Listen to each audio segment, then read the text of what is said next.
si, pour acheter un cadeau, do.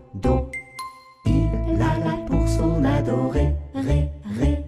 Chez le mimosa, son ami, mi, qui lui vendit un sofa, fa, surmonté d'un parasol, sol, fa, mi, ré, do, si, la, sol, la, si, do, ré, mi, fa, sol.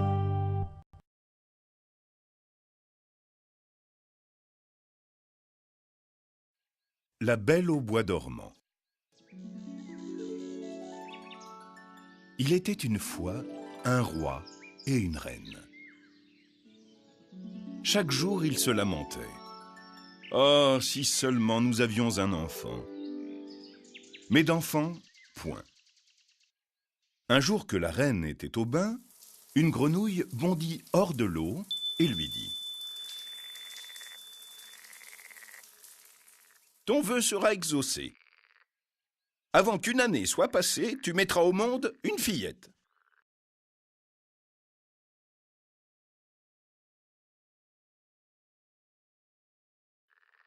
Ce que la grenouille avait prédit arriva. La reine donna le jour à une fille. Elle était si belle que le roi ne se tenait plus de joie.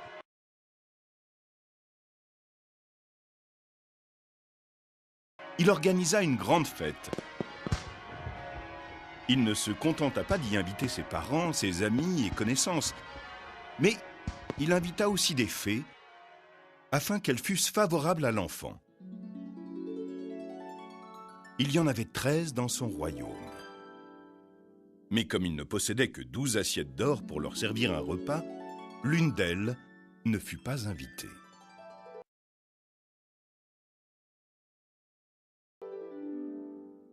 La fête fut magnifique.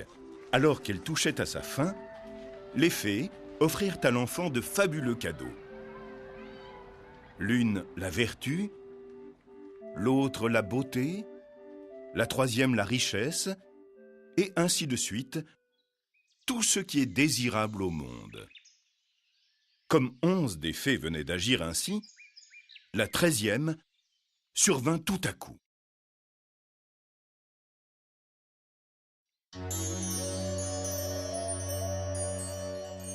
Elle voulait se venger de n'avoir pas été invitée. Sans saluer quiconque, elle s'écria d'une forte voix « La fille du roi, dans sa 15e année, se piquera à un fuseau et tombera raide morte. » Puis elle quitta la salle. Tout le monde fut fort effrayé. La 12e des fées, celle qui n'avait pas encore formé son vœu, s'avança alors. Et comme elle ne pouvait pas annuler le mauvais sort, mais seulement le rendre moins dangereux, elle dit « Ce ne sera pas une mort véritable, seulement un sommeil de 100 années dans lequel sera plongée la fille du roi. » Le roi, qui aurait bien voulu préserver son enfant adoré du malheur, ordonna que tous les fuseaux fussent brûlés dans le royaume. Cependant, tous les dons que lui avaient donnés les fées s'épanouissaient chez la jeune fille. Elle était si belle, si vertueuse, si gentille et si raisonnable que tous ceux qui la voyaient l'aimaient. Il advint que le jour de sa 15e année, le roi et la reine quittèrent leur demeure. La jeune fille resta seule au château. Elle s'y promena partout, visitant les salles et les chambres à sa fantaisie. Finalement, elle entra dans une vieille tour. Elle escalada l'étroit escalier en colimaçon et parvint à une petite porte. Dans la serrure, il y avait une clé rouillée. Elle la tourna.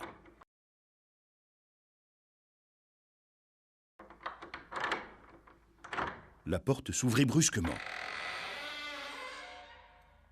Une vieille femme, filant son lin avec application, était assise dans une petite chambre.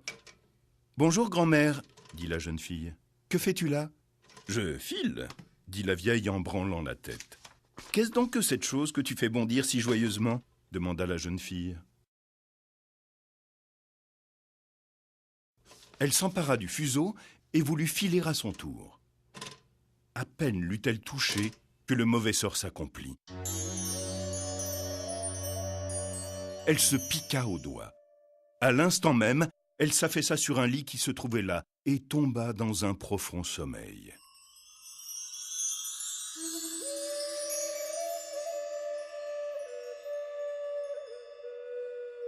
Et ce sommeil se répandit sur l'ensemble du château.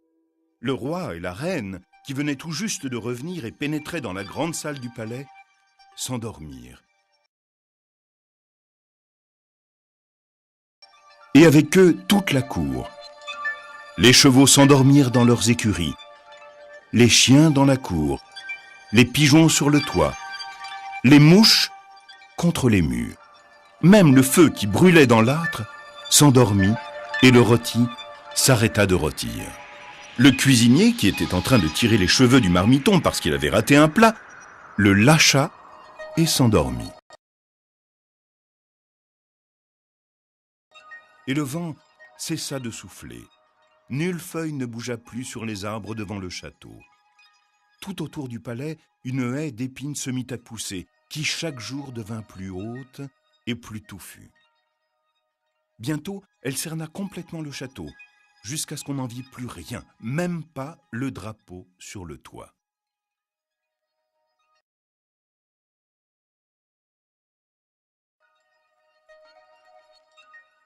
Dans le pays, la légende de la Belle au bois dormant, c'est ainsi que fut nommée la fille du roi, se répandait. De temps en temps, des fils de roi s'approchaient du château et tentaient d'y pénétrer à travers l'épaisse muraille d'épines. Mais ils n'y parvenaient pas. Les épines se tenaient entre elles comme par des mains. Les jeunes princes y restaient accrochés sans pouvoir se détacher et mouraient là d'une mort cruelle. Au bout de longues années, le fils d'un roi passa par le pays. Un vieillard lui raconta l'histoire de la haie d'épines. Derrière elle, il devait y avoir un château dans lequel dormait depuis 100 ans la merveilleuse fille d'un roi, appelée la Belle au bois dormant. Avec elle dormaient le roi, la reine et toute la cour. Le vieil homme avait aussi appris de son grand-père que de nombreux princes étaient déjà venus et avaient tenté de forcer la haie d'épines, mais ils y étaient restés accrochés et y étaient morts, d'une triste mort. Le jeune homme dit alors : « Je n'ai peur de rien, je vais y aller, je veux voir la Belle au bois dormant. » Le bon vieillard voulut l'en empêcher, mais il eut beau faire, le prince ne l'écouta pas.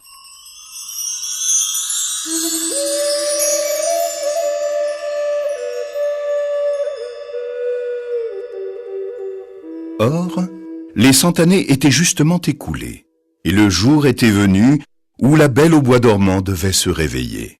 Lorsque le fils du roi s'approcha de la haie d'épines, il vit de magnifiques fleurs qui s'écartaient d'elles-mêmes sur son passage et lui laissaient le chemin. Dans le château, il vit les chevaux et les chiens de chasse tachetés qui dormaient.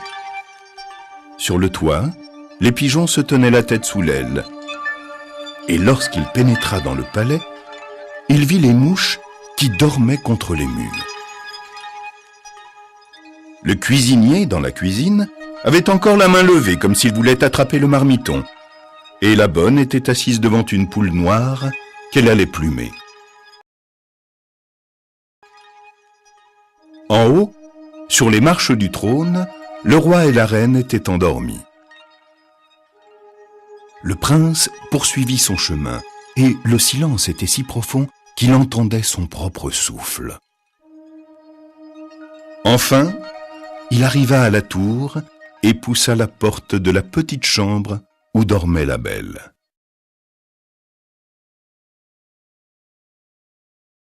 Elle était là, si jolie qu'il ne put en détourner le regard.